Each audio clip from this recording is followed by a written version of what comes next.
합장 1배 올리겠습니다. 반갑습니다. 반갑습니다.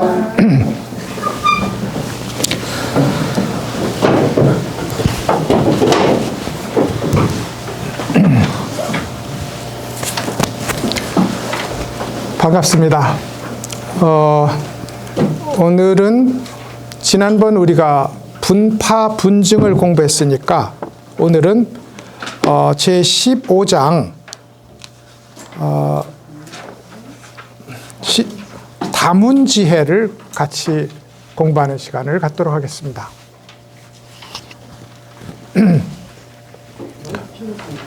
다문지혜.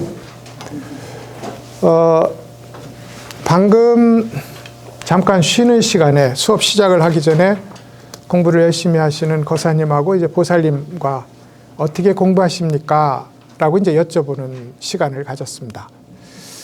이제 열심히 하시니까 이제 우리 이 성철 스님 회중에서 공부하는 능엄주도 하시고 또 우리가 이 공부 선을 위해서 모인 모임이니까 이먹고 화두도 드시고 또 반야심경도 최고의 경전이라 하니까 이제 반야심경도 좀 마음 써서 또 여러 번 독송을 하시고 천수경도 좀 해보니까 신묘장구 대단하니까 중요하다고 하니까 신묘장구도 좀 하고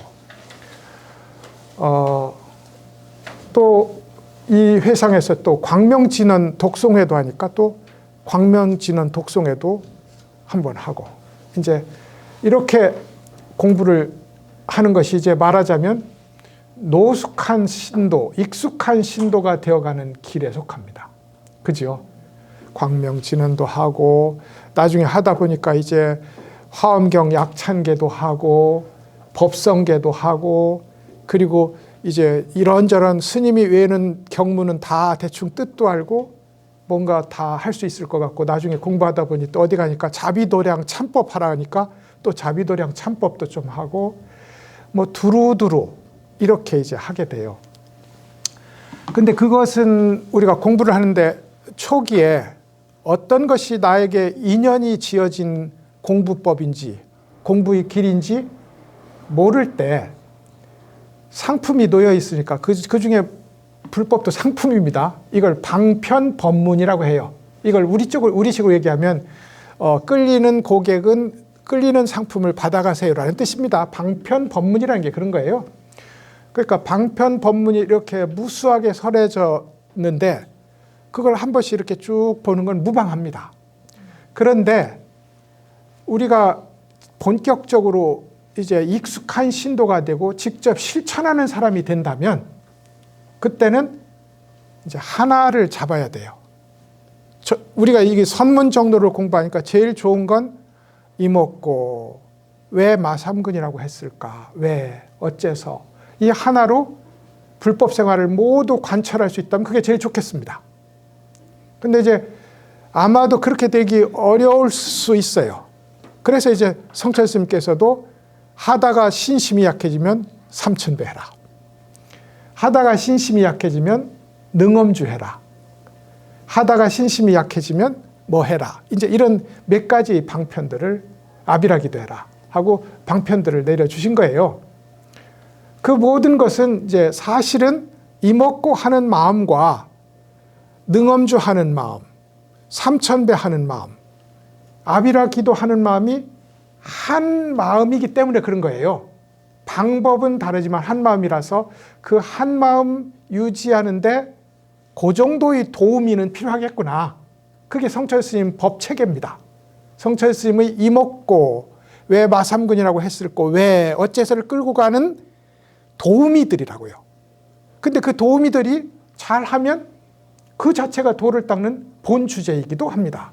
그렇게 이제 이해를 하시고 이제 이 공부를 지어 나가시면 되는 겁니다. 그러니까 일상에 뭐 하십니까?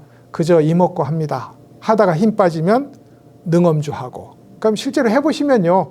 지금 우리 수행력이 도저하지 않기 때문에 하루에서도 이먹고가 흐려집니다. 그러면 수시로 능엄주, 이먹고, 능엄주 이래서 서로 밀당을 하는 거예요. 밀당을.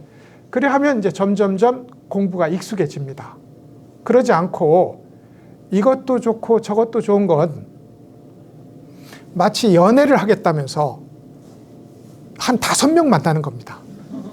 그러면 그 5명이 나를 애인으로 여겨주겠어요? 안 여겨준다고.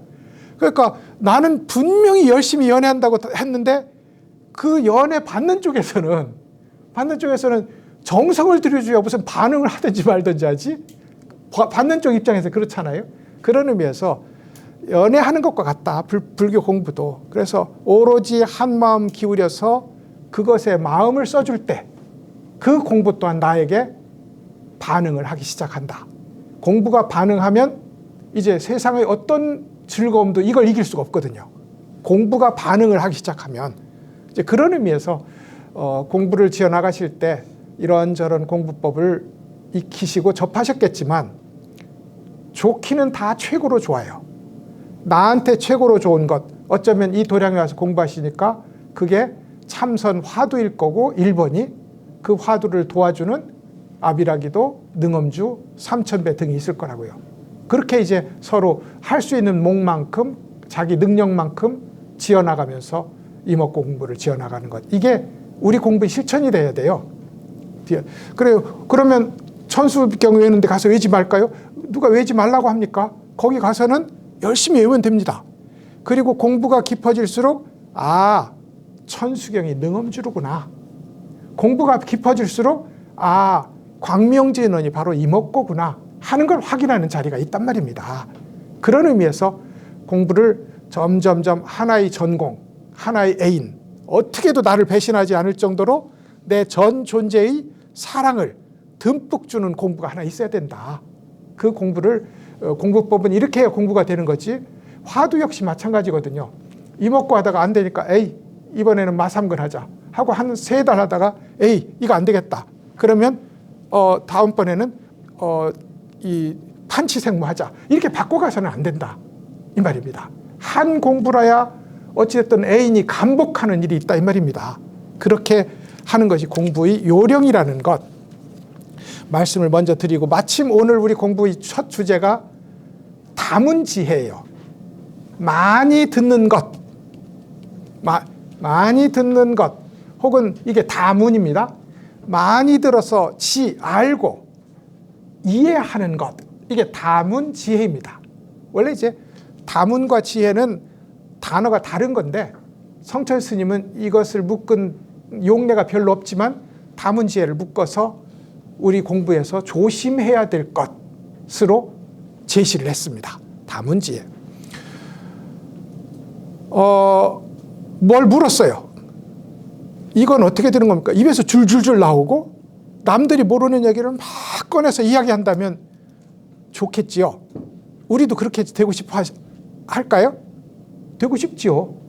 우리도 무엇인가 누가 말하면 척척척 가장 정확한 답변을 내놓는 사람이 되고 싶은 거잖아요. 그런데 불교에서는 이게 조금 문제가 된단 말입니다. 예전에 사회에서는 당연히 다문지혜는 좋은 겁니다. 많이 듣고 많이 공부하고 많이 알고 많이 이해한다는 것. 유학에서도 이것 굉장히 중시했어요. 유학은 사회 공부니까, 유교는. 근데 예전에 이제 공자도 이 개찰이라는 분인데, 개찰이라는 춘추시대 오나라의 사람이에요. 근데 공자라는 사람이 엄청 존경을 해서 그 사람의 무덤에 가서 비석을 쓰면서 공자가 직접 썼어요. 비석의 제문이 뭐냐면 감탄사입니다. 여기가 오나라, 이 사람 이름이 개찰이거든요. 개찰의 무덤이로다 라고 써줬어. 그러니까 이 사람이 얼마나 훌륭했느냐면 다문으로 훌륭했어요. 지나가다가 이 땅에서 부르는 노래를 딱 듣고 나서 이상하다. 이 땅에서 불리는 노래는 왜 이렇게 씩씩하고 소박하고 힘이 있을까? 이렇게 감탄합니다. 이 땅에서 사람들이 부르는, 지역마다 노래가 달랐거든요. 이 땅에서 부르는 노래는 왜 이렇게 씩씩하고 소박하고 힘이 있을까? 내가 생각하기에 100년이 되기 전에 이 나라가 중국 최고의 위대한 나라가 될 것이다. 그 나라가 뭐냐면 진나라예요. 진나라가 왜 최고의 위대한 나라죠? 처음으로 천하통일을 한 진시황의 나라거든. 노래를 한번 딱 들었더니 알았어요. 그러니 이분이 다른 나라 갈 때마다 그 나라의 정치를 담당하고 있는, 우리로 치면 국무총리잖아요. 그 국무총리하고 외교관으로 가서는 외교 업무를 다 마친 뒤에 사적으로 만납니다. 내가 보니 당신네 나라는 저 세 사람의 얼굴빛이 이상합니다. 세 사람이 있어요? 세 사람의 얼굴빛이 이상합니다. 앞으로 4, 5년 이내에 저 세 사람이 국왕의 자리를 넘볼 것입니다. 조심하십시오. 저 사람 통제 안 하면 이 나라 큰일 납니다. 이게 진나라에서 그런 일이 있었거든요. 이렇게 외교관으로 갈 때마다 사람의 얼굴 한 번 듣고 노랫소리 한 번 듣고 미래를 알 정도로 그야말로 지식이 정밀하고 신통했어요. 그래서 이 사람을 뭐라고 불렀냐면 널리 들었다. 이게 다문이잖아요. 그걸 중국어로는 방문이라고 합니다. 널리 많이 들은 뛰어난 사람이라고 해서 박문군자. 세상에 대해서 많이 안다고 해서 박물군자. 박물관이란 말이 여기서 나왔어요. 박물관. 박물군자. 이렇게 불렀습니다. 그러니까 세상에서 많이 듣고 많이 알고 많이 이해하는 건 참으로 훌륭한 일이다. 그래서 우리 10년쯤 이전의 일입니다만 유명한 문화학자였던 유홍준이라는 이가 문화유산 답사기를 연작으로 썼는데 그야말로 우리나라 관광계에 문화유산 답사 여행이라는 한 장르가 생길 정도로 어마어마한 판매고를 자랑하는 책을 연속으로 1, 2, 3을 썼어요. 근데 그 표어가 뭐냐면 아시겠죠? 아는 만큼 보인다.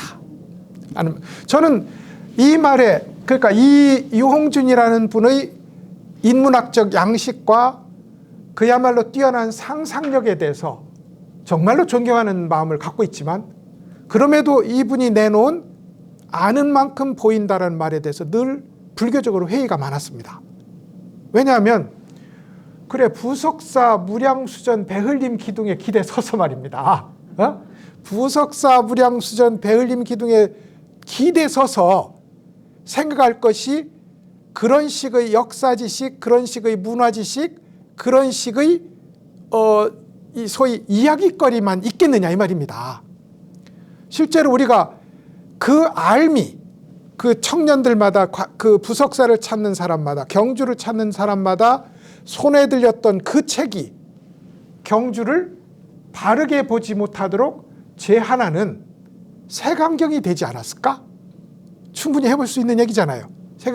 적어도 부석사 무량수전의 배흘림 기둥에 기대 섰다면 우리가 불교도로서 그 부석사를 만들던 의상 스님의 정말로 높은 도와 맑은 마음을 한번 느껴보는 것이야말로 부석사 무량수전의 배흘림 기둥이 우리한테 요구하는 1번 숙제가 아니겠느냐. 근데 아는 만큼 보인다는 이 표를 들고 찾아간 한 부석사 무량수전 배흘림 기둥은 건축학적으로 이해될 뿐이고 저 지붕이 맞배 지붕인지 저 지붕이 무슨 우진각 지붕인지 지붕 따지느라고 거기에 주인으로 있는 의상법사, 의상대사, 거기에 주인으로 있는 부처님 마음하고는 접속이 안 일어나는 거잖아요. 그러니 아는 만큼 보인다는 말이 옳지만 알면 우리의 보는 눈을 제한한다. 지식이 그렇습니다, 여러분. 지식이 우리의 아는 방향을 통제하고 우리의 아는 범위를 가둡니다. 그러니 지식은 뭐예요? 좋은 약인 동시에 어마어마한 독약입니다. 우리가 만약에 진정으로 우리의 틀을 깨트리고 부처님의 마당으로 나가 앉으려면 알고 이해하는 이 지식의 틀을 언젠가는 벗어내야 된다. 그래서 참선은 늘 경전을 버리고 선으로 들어간다. 이걸 한문으로 뭐라고 할까요? 사교 입선. 버릴 사자를 써서요. 부처님의 가르침, 교학을 버리고 선종으로 들어간다 해서 사교 입선이라고 표현하는데 이게 꼭 있어야 된다고요. 이게 꼭. 그래서 이제 지식이 정말로 무해한 것이라고 쳐도 불교의 공부는 어느 순간에는 이걸 남김없이 내려놓고 아무것도 모르는 발가숭이 어린아이 마음으로 처음 대하는 세상 앞에 눈을 껌뻑이는 그 태도가 있어야 문을 열고 들어갈 수 있다. 그런 얘기가 되겠습니다. 그래서 성철 스님은 빠르게 결론 짓습니다. 그렇게 열심히 공부하고 버릴 것 없이 지금 버리면 되겠다. 지금 버리면 되겠다. 능엄경 혹은 능엄경의 공덕, 우리가 공부하면 108참여문에 능엄경의 공덕이 있어요. 그러면 이제 능엄경의 공덕해서 이 능엄경을 수지 독송하면 삼맥삼보리를 금방 성취하고 그리고 내 몸에 있는 질병, 우리 환경에 나타나는 장애 모든 것을 극복하고 부처님 나라에 꼴이 날 수 있다. 이게 능엄경을 독송하는 공덕을 이렇게 모아놓은 문장을 이렇게 결론지어 말할 수 있을 것 같아요. 근데 만약에 여러분 능엄경의 공덕을 찬양하는 이 글을 100만 번 읽었어. 소용이 있어요, 없어요? 능엄경을 찬양하는 문장은 능엄경 외우라고 있는 거지. 능엄경의 능엄주를 외우라고 있는 거지. 그 자체가 의미 있는 건 아닙니다. 그 자체가 의미. 그럼 우리는 그건 왜 썼냐면 능엄주 외우면 좋다 하고 우리를 꼬으려고 있는 거예요. 우리는 흔쾌하게 꼬셔지면 되는 겁니다. 그러면 이건 없어도 되는 거예요. 능엄주에 대해서 충분한 신심을 가지고 능엄주를 외우기 시작하고 생활 속에서 능엄주랑 만나고 드디어 능엄주라는 것이 알고 보니 부처님이 내 속에 들어와서 내 몸으로 내 입으로 부처님의 목소리를 내는 것이구나 하는 것을 확인하면 더 이상 꼬을 필요가 없습니다. 누가 와서 무슨 말을 해도 내가 체험하는 것보다 약하니까. 경전이 그래요. 경전은 이렇게 부처님이 부처님 마음이라는, 이건 석가모니 부처님이 개인의 마음이 아니라 우주 전체가 부처님 마음이라고요. 부처님 마음이라는 것을 바로 보고 스스로 부처님의 마음과 통일되는 길을 걷도록 설해진 것이 모든 경전입니다. 근데 부처님과의 마음과 통일되도록 이렇게 하면 부처님의 마음하고 통합니다. 이렇게 하면 부처님의 마음하고 통합니다. 한 설명서가 모든 경전이라고요. 반야경이든 화엄경이든 그리고 천수경이든 아니면 법화경이든 모두 그렇다고요. 그러니 그 부처님 마음하고 합하는 일 없이 경전만 달달달 외워서는 그리고 그 지식만 뽐내서는 불법에 도움이 안 될 뿐더러 더 나쁜 건 무슨 소리 하느냐? 이게 불법이다 하는 고집까지 세워져서 공부에 두루두루 방해가 된다는 것이 성철 스님의 이제 주장이었어요. 소리는 납니다. 소리 나지요? 네, 소리는 제대로 납니다. 그래서 이제 그런데 이제 성철 스님 왜 이 다문지혜를 이야기하느냐면 두 가지 태도가 있을 수 있거든요. 많이 듣고 언젠가 버리면 된다. 근데 제가 해보니까 잘 안 돼요. 많이 들으면 많이 들은 거 자랑하고 싶지 버리고 싶지 않습니다.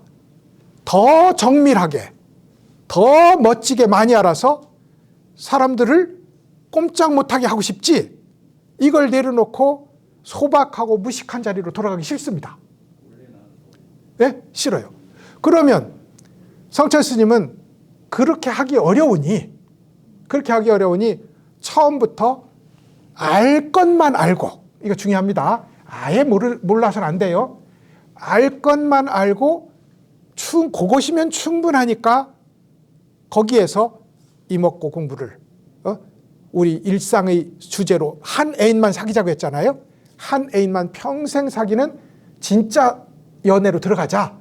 이 얘기가 이제 성철 스님의 주장입니다. 아는 만큼 안다. 그게 뭐냐면 여러분 모두 부처님과 똑같은 불성을 갖추고 있습니다.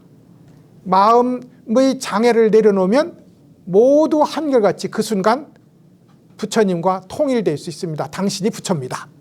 이거예요. 아는 만큼 말하는 게. 그래서 이제 성철 스님은 너무 많이 알려고 하지 마라. 무엇보다도 당신이 공부를 시작했다면 공부를 너무 많이 알아서 거기다 애를 쓰지 말아라. 이 얘기를 이제 거듭하게 되는데 그 중 하나가 이제 다문지혜입니다. 재밌는 것, 성철 스님이야말로 당대 불교에 있어서 다문지혜 1번이다. 다문지혜 1번이다. 아마 적어도 독서와 글을 상대하는 데 있어서 제가 이런 정도의 분은 그렇게 많지 않았을 것으로 보입니다. 출가하기 전에 이미 그야말로 세상의 가장 지성적인 책들, 예를 들어서 순수 이성 비판, 실천 이성 비판, 이런 칸트는 철학의 왕이잖아요.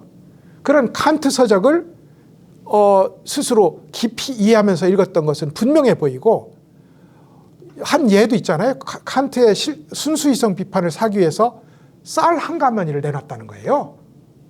쌀 한 가마니. 지금이야 쌀 한 가마니가 별것 아니지만 옛날 어느 섬에 가면 있잖아요. 욕지도라는 섬에 가면 한 처자가 태어나서 시집 가기 전에 쌀 한 가마니를 못 먹는다는 거예요. 쌀 한 가마니를.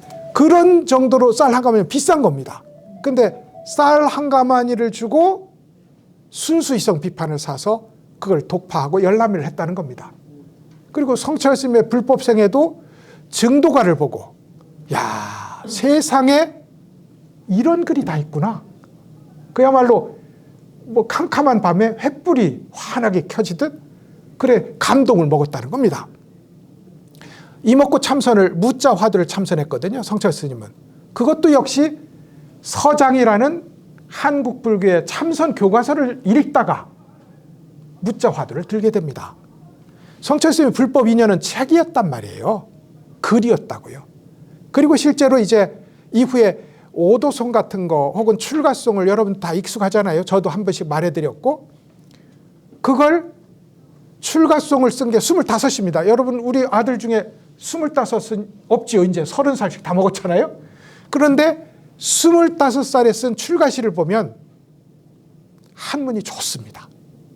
물론 우는 안 맞지만 한문이 좋아요. 근데 역시나 성철 스님의 한문 실력이 좋다 이 말입니다.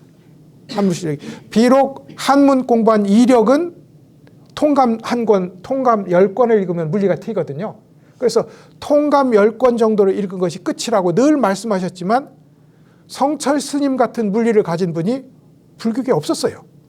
그래서 당대 최고 학승이던 운어 스님도 하다 안 되면 스님한테 와서 물어봤다는 거예요. 최고의 학자가 한문 공부하다가 잘 안 되면 와서 물어봤다는 겁니다. 그러니 성철 스님에게 있어서 다문지혜, 이후로도 성철 스님이 유명해진 것이 팔만대장경을 외운다더라. 이런 신화가 따라다녔어요. 저 스님은 팔만대장경을 외운다더라. 지금 백년암에 장경각 공사를 하고 있습니다마는 장경각의 유래는 김병룡이라는 한 유식하고 돈 많은 거사가 있었는데, 이 거사께서 어마어마한 분량의 불서를 간직하고 있었어요. 대략 3,000권을 상회하는 권수였다고 합니다. 그래가지고 나를 능가할 수 있는, 정말 드려도 아깝지 않은 분이 있으면 내가 이걸 드리겠다 했는데, 성철 스님하고도 와서 이야기를 하는데 성철 스님이 유식으로 코를 눌러줬다는 겁니다. 유식으로 코를 눌러주고, 그래 나한테도 안 주겠어 하니까 스님이라면 무조건 드리지요. 그렇게 받은 것이 오늘날 백년암 장경각의 유래가 됩니다.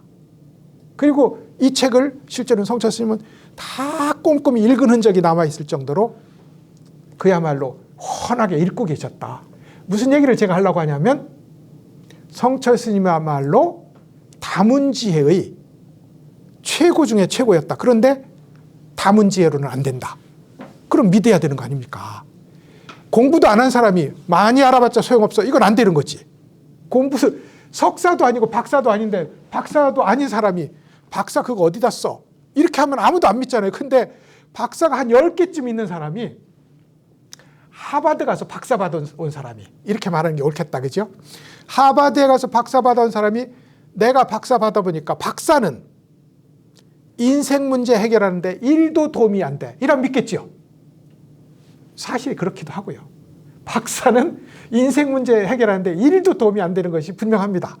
그러면 성철 스님이 다문지혜의 최고였던 성철 스님이 다문지혜로는 도에 들어갈 수 없다. 그럼 이건 상황적으로 우리는 고개가 저절로 끄덕여질 필요가 있다. 이렇게 이제 그러면 왜 스님 왜 이렇게 많이 공부했습니까? 그건 스님의 인연이었겠지요. 스님의 인연. 공부한 게 잘못은 아니니까. 이제 그렇게 우리 얘기를 좀 한번 시작했으면 싶습니다. 자, 한번 첫 문장 읽어보고 그리고 이야기를 시작하도록 하죠. 그 전에 먼저 758쪽을 한번 같이 읽어볼까 싶어요. 758쪽에 보면 성철 스님의 이야기가 하나 있거든요. 자, 찾으셨죠? 읽어볼까요? 생철로 주취한 치둔으로서 일체 만사를 돈망하고 오직 불조 공안을 참고하여 주야로 게을리하지 않으면 오매 이러의 깊은 경지에서 화련대오하여 진여 본성을 통견하리니 어찌 기쁘지 아니하리요. 이것이 원증인 증오이며 견성이며 성불이다. 이랬어요. 어렵지요? 그래도 무슨 뜻인지 대충 아시겠죠? 네, 예, 이겁니다. 무슨 뜻인지 대충 아시면 됩니다. 저야 설명해 드리겠지만 왜냐하면 자세하고 정밀하게 남에게 설명해 줄 수 있을 만큼 이걸 공부해 버리면 이게 뭐가 되죠? 자랑이 됩니다. 내 자신감의 근거가 된다고요. 이 얘기가 들어있는 배경도 이야기하고 핵심도 이야기하고 이것이 지향하는 바도 얘기하고 이것이 경전 속에서 어떻게 다른 식으로 표현되고 있는지도 이야기할 수 있는 이 한 문장을 가지고 2시간 하루씩 말할 수 있다면 그 사람은 이걸 자랑하느라고 핵심을 못 짚어요. 여기 뭐라고 써 있어요? 열심히 공부하면 된다고 써 있잖아요. 그죠? 여기 그렇게 써 있어요. 열심히 공부하면 된다. 열심히 화두 공부하면 된다. 이렇게 돼 있단 말입니다. 근데 이걸 한 구절 한 구절을 경전적 근거와 맥락과 이걸 전부 이야기할 수 있도록 내가 이걸 공부를 하면 이거 자랑하게 됩니다. 그러면 자랑하면 불법이 아니잖아요. 여러분 어떤 자랑도 나를 세우는 일이므로 불법과 거리가 멉니다. 어떤 자랑도 그래요. 나는 연불 잘합니다. 이것도 어차피 연불을 근거로 아만을 세운 거지 않습니까? 나를 세운 거라고요. 그러니까 성철 스님은 이 얘기를 가지고 이제 그래서 옛날 사람들은 공부를 하는데 이런 공부법이 있었어요. 공부를 좋아해요. 그런데 깊이 탐구하지 않아. 대강의 뜻만 알고 책을 덮어. 이걸 한문으로 호독서, 독서를 좋아하되 불구심해, 깊은 이해를 구하지 않았다. 이렇게 표현합니다. 중국의 유명한 깨달음의 시인 도연명의 글 읽는 방법이었어요. 독서를 좋아했지만 대충 뜻만 알면 됐지 그 시시콜콜한 의미와 맥락을 전부 알려고 노력하지 않았다. 참고서를 이리저리 뒤적거리지 않았다 이 말입니다. 이게 깊이 이해하기를 구하지 않았다 이거예요. 왜 그랬을까요? 돈은 깊이 이해해서 보석 세공하듯이 따지는 데 있지 않기 때문에 그렇습니다. 돈은 명확한 거거든요. 눈앞에 서울로 가는 경부고속도로가 나 있는 것처럼 돈은 명확하게 우리 눈앞에 있는 거거든. 그런데 그 명확하게 나 있는 경부고속도로는 시시하니까 비밀의 길을 찾느라고 눈앞의 길을 버리는 겁니다. 근데 도연명은 길이 여기 있다니까 거기 있네. 그것만 알아차린 거예요. 그래서 이제 제가 오늘 성철 스님의 어려운 글을 두고 대충의 뜻을 알면 이미 아신 거다. 아신 거다. 이렇게 설명을 드리지요. 생철로 주치한 치돈이라는 말이 있습니다. 생철이라는 건 무쇠입니다. 무쇠로 이 주치, 틀에 부어서 만들어낸 이 말입니다. 무쇠를 녹여서 틀에 부어서 만들어낸 그릇이 있어. 무슨 도구가 있어. 그거 쓰겠습니까? 그냥 투박하고 겨우 모양만 지은 둔하기 짝이 없는, 여기에서 무쇠로 이렇게 부어냈다면 이게 쟁기라면 쟁기로 쓰려면 더 가공을 해야 될 것 같고, 아직 그야말로 둔하게 생긴 철 덩어리라 이 말입니다. 그런 철 덩어리 같은 어리석음으로써, 둔감함으로써 그런 사람이 우리 중에도 있죠. 우리 주변에 그런 사람이 있으면 좋아하지 않습니까? 좋아해요, 여러분. 여러분 주위에 그렇게 예민하게 반응하지 않고 이래도 흥 저래도 흥, 그렇지만 자기 일 늘 꿋꿋하게 하는 사람 좋아하지요. 요만큼 해놓고 요만큼 자랑하는 사람 싫어합니다. 요만큼 아픈데 세상이 무너지는 것처럼 아파하는 사람 좋아합니까? 지겹지. 처음에는 이 사람 섬세하고 예쁘구나 하는데 자꾸 들어보십시오. 지겹지. 그래서 우리 삶에 있어서도 진정한 삶의 현장에는 이렇게 둔한 것처럼 보이는 사람이 진짜 뭘 해요. 진짜 뭘 해. 그래서 그런 어리석고 둔한 태도로서 이 말입니다. 일체 만사를 돈망하고 나한테 좋은 것이 왔다고 좋아하지 않고 싫은 것이 왔다고 싫어하지 않는 것을 일체 만사를 모두 단번에 잊어버리고 이 말입니다. 잊어버리고 오직 불조 공안만 참고합니다. 오직 부처님과 조사님이 남겨놓은, 우리에게 공개적으로 남겨놓은 숙제가 있어요. 그게 뭐냐면 마삼근. 도가 어디 있습니까? 깨가 마삼근이를 삼이 서근이네. 뜰 앞에 잣나무네. 이게 우리한테 남겨준 일종의 공개된 숙제입니다. 이 공개된 숙제를 가지고 왜 그러셨지? 시작을 한 겁니다. 도대체 스님은 왜 도를 물었는데 삼서근이라 하신 거지?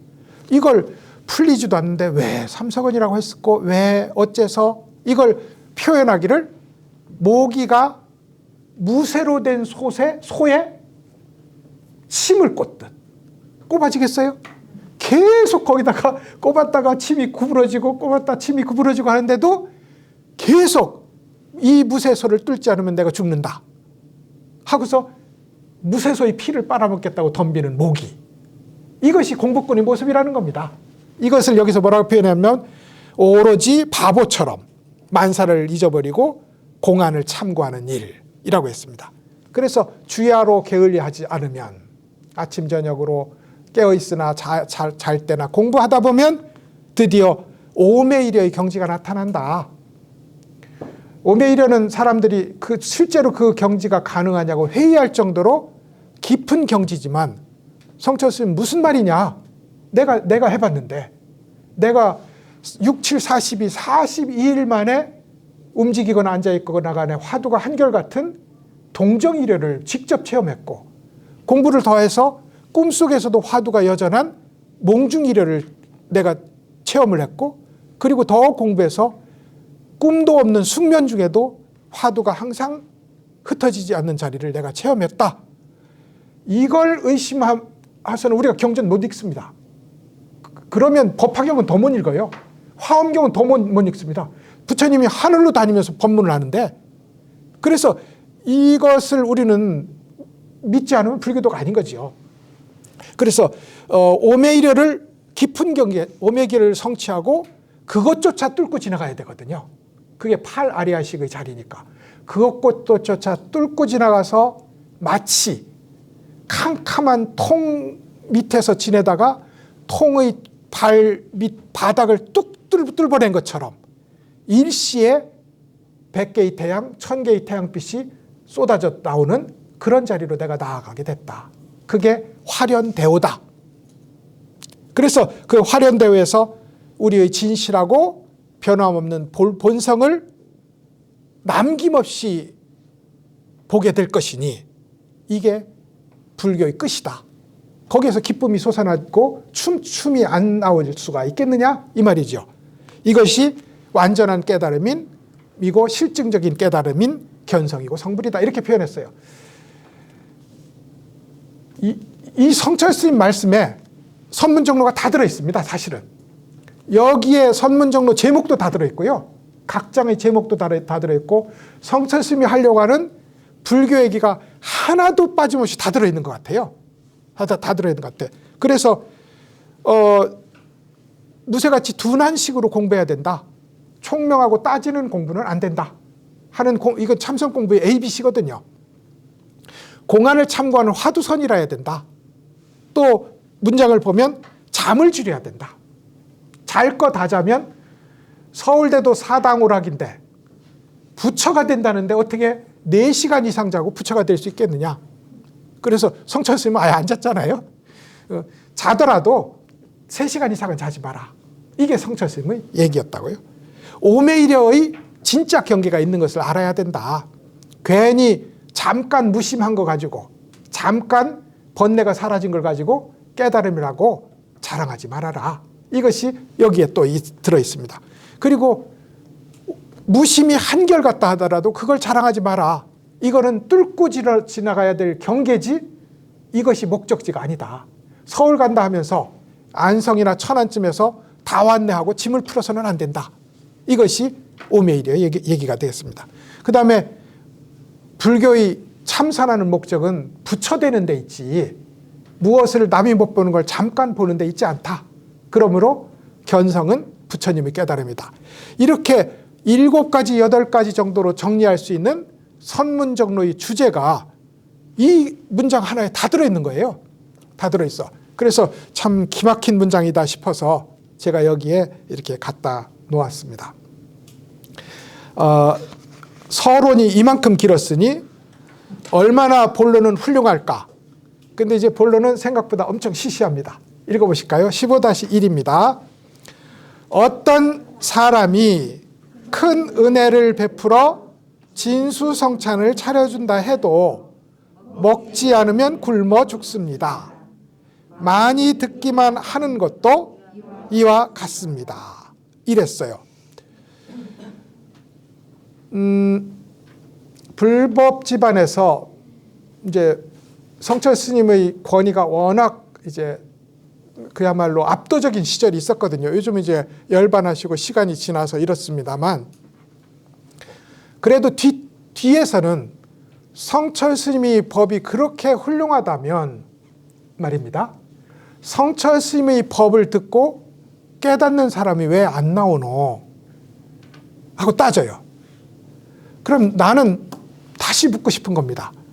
부처님 법이 이렇게 불가사의하고 신통한데 부처님 이 8만대 이렇게 무수한 8만대자의 법문을 듣고 왜 깨달은 사람이 500년에 한 번, 1000년에 한 번 나오노? 똑같은 질문이죠. 이 질문의 답은 있잖아요. 굉장히 뻔한 겁니다. 안 하니 안 나오지. 법을 듣기만 해서는 성철 스님의 법을 달달 외운다고 한들 내가 해야지. 내가 이먹고 해야지. 내가 이것을 하지 않고 내 법문 들었는데 그 법 속에서 왜 깨달은 사람이 안 나오노? 답은 분명한 겁니다. 공부 안 했으니까. 이겁니다. 그럼 공부했는데 왜 안 나오노? 공부 잘못했으니까. 2가지입니다. 능엄주 외우는데 왜 잡념이 일어납니까? 능엄주를 안 했거나 잘못 외웠거나. 2가지입니다. 잘못 외우는 건 뭐지요? 건성으로 외우시면 능엄주 10만 독을 하든 100만 독을 하든 소용이 없는 건 정한 이치 아니겠어요? 정성으로. 어떻게 해요? 부처님 마음으로, 부처님 몸으로, 부처님 입으로 부처님의 소리를 낸다. 이 자리를 잊으면 건성인 겁니다. 그러면 약속한 자리는 원래 가게 돼 있다. 간절하게 화두를 참고하고 도대체 왜 조사 스님은 그렇게 말씀하셨을꼬 하면 어느 순간에 조사 스님과 한치도 어긋나지 않는 완전한 만남이 일어나는 자리가 있다. 이건 의심의 여지가 없는 겁니다. 그런데 이제 이렇게 물었어요. 이것도 화엄경의 질문이거든요. 제가 이렇게 바꿔서 그랬지 화엄경에 그렇게 물었습니다. 왜? 부처님의 훌륭한 법을 듣고도 깨닫는 사람이 나오지 않습니까? 이렇게 물은 겁니다. 그럼 답은 뭐예요? 공부 안 하니까. 잘못하니까. 두 가지예요. 공부 잘못하니까. 어떻게 잘못해요? 유심, 너희들이 마음을 쉬고 본래 모든 자리가 인연의 자리고 부처의 자리고 진실하고 항상 된 자리임을 보아라 했는데 이 말만 해온 거예요. 손가락을 계속 봐봐 했는데 손가락만 손에 이렇게 금이 있냈지 달을 보지 않은 거예요. 달을 보지 않은 거야. 그래서 손가락 공부를 한 겁니다. 달 공부를 하는 사람이. 그러니 공부를 했다고 하는데 달이 어디 있어? 이렇게 된 거야. 공부를 계속 했는데. 그것이 공부 잘못하는 길이기도 합니다. 그 공부 잘못하는 핵심이 뭐냐? 지식을 중시하는 것.